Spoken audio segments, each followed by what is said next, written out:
ഇത് ഡിസംബറിൽ കോടമഞ്ഞൊന്നല്ല കേട്ടോ, താഴെ കരയില കൂട്ടിയിട്ട് കത്തിക്കുന്നതിൻ്റെ പുകയാണ്. രാവിലെ തന്നെ ആമി ഇറങ്ങി നടപ്പാണ് കേട്ടോ. ചെരുപ്പിട്ടേക്കണുണ്ടോ, രണ്ടും രണ്ട് സൈസാണ്. എൻ്റെ സൗണ്ട് ഭയങ്കര ബോറാണ്, കാരണം എനിക്ക് ചെറിയൊരു പനിയും ജലദോഷവും ചുമയും ഒക്കെ വന്നു കേട്ടോ. കണ്ടോ ചക്ക, നിങ്ങളുടെയൊക്കെ ഇവിടെ ചക്കയായി. ഇവിടെ ചക്ക ആയി കഴിഞ്ഞാൽ പിന്നെ തീരുന്നവരെ ചക്കയോ ചക്ക. എനിക്ക് പനി ആയതുകൊണ്ട് തന്നെ ഡോക്ടറിൽ നിന്ന് എന്നെ ചികിത്സിക്കുകയാണ് കേട്ടോ.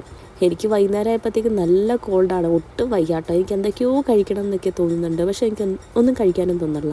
അങ്ങനെ ഇരുന്നപ്പോഴാണ് വാപ്പ കഴിഞ്ഞ ദിവസം വാങ്ങിച്ച കിവി ഇരിപ്പുണ്ടായിരുന്നു. അത് ഞാൻ ഒരെണ്ണം അന്ന് കഴിച്ചപ്പോൾ എനിക്ക് അത്ര ഇഷ്ടപ്പെട്ടില്ല. ഇന്നെന്തായാലും ഒന്നുകൂടെ കഴിച്ചു നോക്കാമെന്ന് കരുതി അങ്ങനെ കട്ട് ചെയ്തെടുത്തു കേട്ടോ.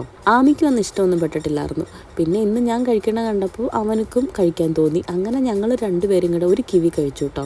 അതിൻ്റെ സീഡൊക്കെ എനിക്ക് നട്ടു വെക്കണം എന്നൊക്കെ ഉണ്ടായിരുന്നു. ഞാനതെടുത്ത് സീഡ് ഇങ്ങനെ പയ്യെ ഇങ്ങനെ തോണ്ടി പ്ലേറ്റിൻ്റെ സൈഡിലൊക്കെ വെച്ചു. എന്നിട്ട് എന്തായി, കഴിച്ച പാടെ പാത്രവും കഴുകി വെച്ചു. വിത്തിൻ്റെ കാര്യമൊക്കെ വിട്ടുപോയി. ഇന്നെന്തായാലും കിവി എനിക്ക് ഇഷ്ടപ്പെട്ടു. ഗ്രീൻ ആപ്പിളിൻ്റെ ടേസ്റ്റ് ആയിരുന്നു കേട്ടോ ഇന്ന് കിവിക്ക്.